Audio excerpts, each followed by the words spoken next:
नमस्कार. सात जन्माची सतीश आणि प्रीती भाग 19 मध्ये तुम्हा सर्वांचं स्वागत आहे. पोलीस स्टेशनमधल्या घटनेला 3-4 दिवस झाले होते. कॉलेजमध्ये सगळीकडे अजूनही एकच चर्चा होती की प्रीतीने त्या पॉलिटिशियनच्या मुलाला कसा धडा शिकवला आणि त्याला सगळ्यांसमोर कशी माफी मागायला लावली.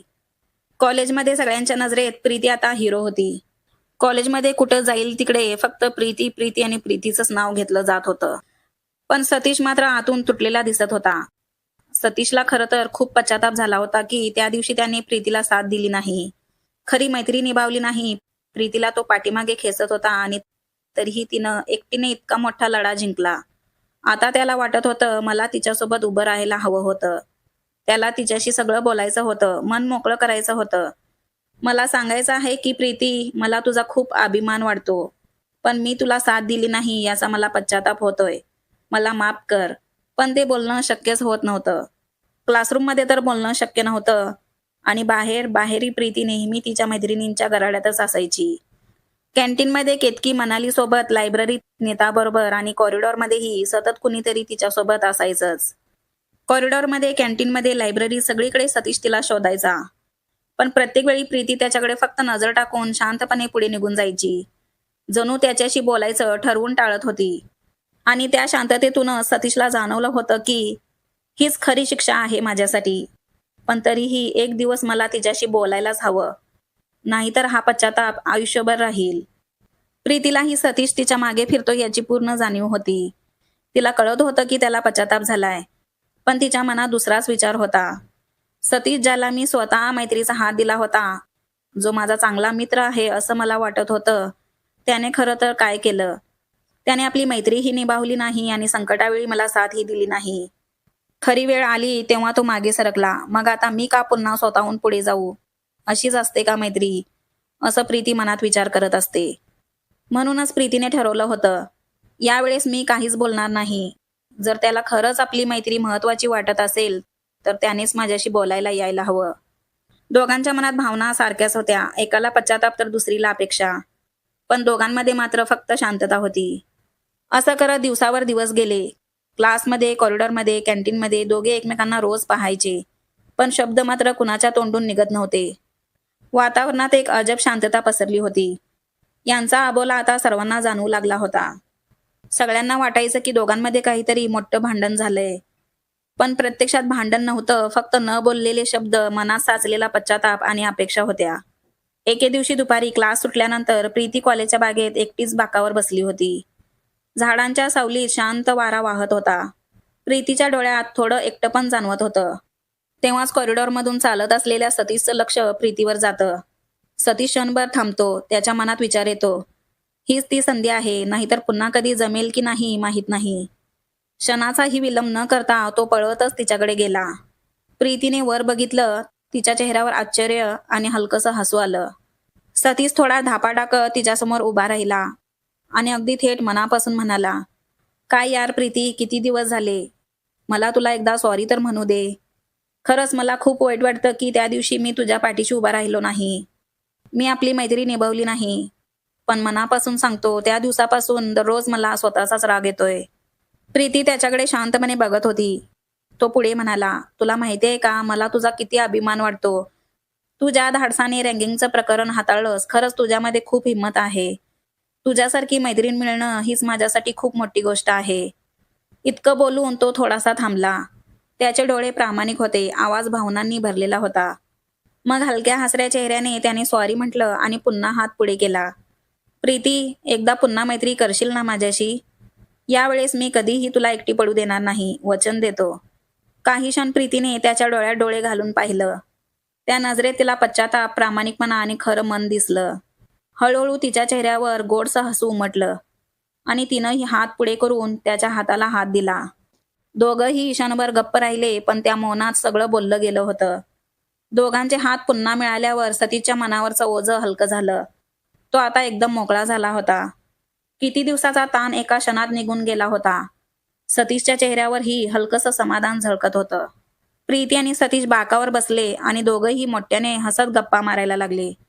क्षणभर असं वाटलं जणू काहीच घडलं नव्हतं. पुन्हा एकदा जुनी मैत्री परत जिवंत झाली होती. गप्पा रंगत असताना सतीश अचानक गंभीरपणे म्हणाला, प्रीती, एक गोष्ट मला अजूनही समजली नाही. तू त्या पॉलिटिशियनच्या मुलाला माफी मागायला लावलीस, हे खरंच खूप मोठं काम केलंस. पण हे कसं केलंस तू? म्हणजे त्यांना तुझी एवढी भीती का वाटली? प्रीती हलकसं हसत खाट्याळपणे म्हणाली, अरे काय अवघड आहे त्यात? राजकारणी लोकांना खरं तर एकाच गोष्टीची जास्त काळजी असते. सतीशने कुतूहलाने विचारलं, कशाची? प्रीतीने डोळे मिचकावत हसून उत्तर दिलं, निवडणुकीची. त्यांना फक्त निवडणुकीत जिंकायचं असतं. आणि मी काय केलं माहीत आहे? मी त्यांना ह्याच निवडणुकीची भीती दाखवली. त्यांच्या नावावर जर चुकीची बातमी पसरली असती, विद्यार्थ्यांमध्ये आणि लोकांमध्ये त्यांची बदनामी झाली असती, तर निवडणुकीत त्यांची हार हमखास होती. आणि त्यांच्या या भीतीनेच माझं काम अगदी सोपं केलं. निवडणुकीत हारण्याच्या भीतीने त्यांनी आपल्या मुलाला एका झटक्यात माफी मागायला लावली. सतीश एकदम टाळी वाजवत हसला. वा प्रीती, म्हणजे खरंच तू राजकारण्यांना हरवायचं राजकारणच वापरलं. तुझ्या डोक्याला सलाम. प्रीती ही खळखळून हसली. दोघंही आता आरामात बागेतल्या वाऱ्यासोबत गप्पा मारत बसले होते आणि त्यांच्या मैत्रीत पुन्हा एक नवी ताकद रुजली होती. सतीश हसत प्रीतीकडे पाहून थट्टेच्या सुरात म्हणाला, प्रीती, खरं सांगू, तुला खराखुरा एक मित्र मिळाला आहे, पण मला मात्र मैत्रीण म्हणून थेट वाघीणच मिळालीये. प्रीती खळखळून हसते. वाघीण म्हणतोस? बरं झालं उंदीर नाही म्हणालास, नाहीतर कायम पळवत ठेवले असते तुला. या हसण्यामध्ये गप्पांमध्ये दोघांचंही मन मोकळं झालेलं असतं. बघता बघता दिवस पुढे सरकत होते. एके दिवशी सकाळचं लेक्चर सुरू होतं.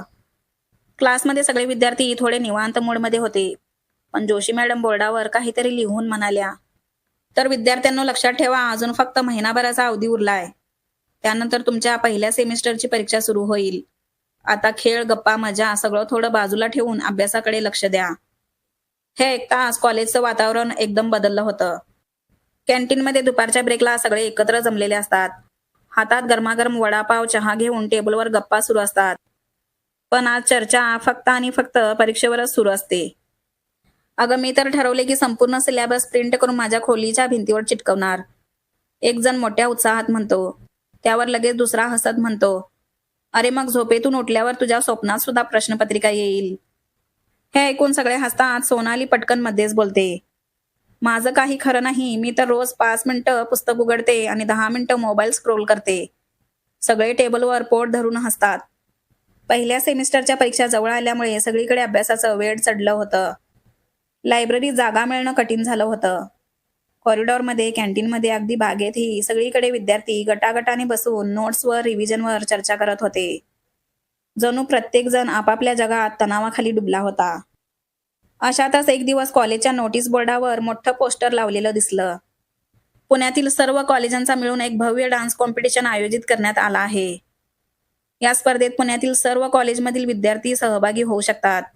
ही स्पर्धा मोठ्या लेवलवर होणार असून यावर्षी आपल्या कॉलेजमध्ये तिचं आयोजन करण्यात आलं आहे. या कॉम्पिटिशनमध्ये डान्सचे 2 प्रकार असतील, सोलो डान्स आणि ग्रुप डान्स. ज्यांना यात भाग घ्यायचा आहे त्यांनी आपल्या नावाची नोंदणी करावी. नोंदणीसाठी शेवटची तारीख लवकरच जाहीर करण्यात येईल. नोटीस वाचून अनेक विद्यार्थ्यांचे चेहरे चमकले. ज्यांना डान्सची आवड होती त्यांच्या डोळ्यात वेगळीच चमक दिसत होती. तेवढ्यात प्रीती आणि तिच्या मैत्रिणी नोटीस बोर्डाजवळ आल्या. नीताने ते वाचताच दोन्ही हाताने टाळी वाजवत ती उत्साहाने म्हणाली, वाव यार, किती छान कॉम्पिटिशन आहे. पुण्यातील सगळे कॉलेजेस म्हणजे हे खूप मोठ्या लेवलवर कॉम्पिटिशन आहे. प्रीती, तुझा डान्स म्हणजे भन्नाट आहे. तुला नक्की भाग घ्यायलाच हवा. प्रीती डोळे मोठे करून म्हणाली, अगं माहिती आहे ना, आता सेमिस्टरची एक्झाम आहे. अभ्यासाचं खूप टेन्शन आलंय. डान्स करण्यासाठी बिलकुल वेळ नाही. नीता पटकन मध्येच म्हणाली, अगं अभ्यास तर सगळ्यांचा आहेच, पण हे खूप मोठं कॉम्पिटिशन आहे प्रीती. आणि तू तर इतकी टॅलेंटेड आहेस की अभ्यास आणि डान्स दोन्ही चांगलं सांभाळू शकतेस. आणि परीक्षा कुठे लगेच 8 दिवसात आहे. परीक्षेला अजून महिनाभर आहे. नीताचं हे बोलणं ऐकून मनाली, केतकी, सोनाली सगळ्या म्हणाल्या, अगं प्रीती, तुला डान्सची एवढी आवड आहे, मग घे ना कॉम्पिटिशनमध्ये भाग. तेव्हा प्रीती म्हणाली, ठीक आहे, मी घेतो सोलो डान्समध्ये भाग, पण तुम्ही पण ग्रुप डान्समध्ये भाग घ्यायचा. प्रीतीने असं म्हणता सगळ्या मुलींनी डोळे मोठे केले. तेवढ्यात सोनाली म्हणाली, अगं आम्ही तुझ्यासारखा डान्स करायला शिकूपर्यंत कॉम्पिटिशन होऊन जाईल. सोनाली असं म्हणता सगळेजण जोरात हसू लागले. मनाली लगेच म्हणते, प्रीती, सोनाली एकदम बरोबर बोलतेय. तू आमच्या नादाला लागू नकोस. तू सोलो डान्समध्ये भाग घे. आम्ही सगळे तुला चीअरअप करतो. चल मग तुझ्या नावाची नोंदणी करूया. तेव्हा प्रीती म्हणाली, ठीक आहे, मी यावर थोडा विचार करते, पण आता लगेच असं काही सांगू शकत नाही. कॉलेज सुटतं आणि सगळेजण डान्स कॉम्पिटिशनची चर्चा करतच कॉलेजमधून बाहेर पडतात.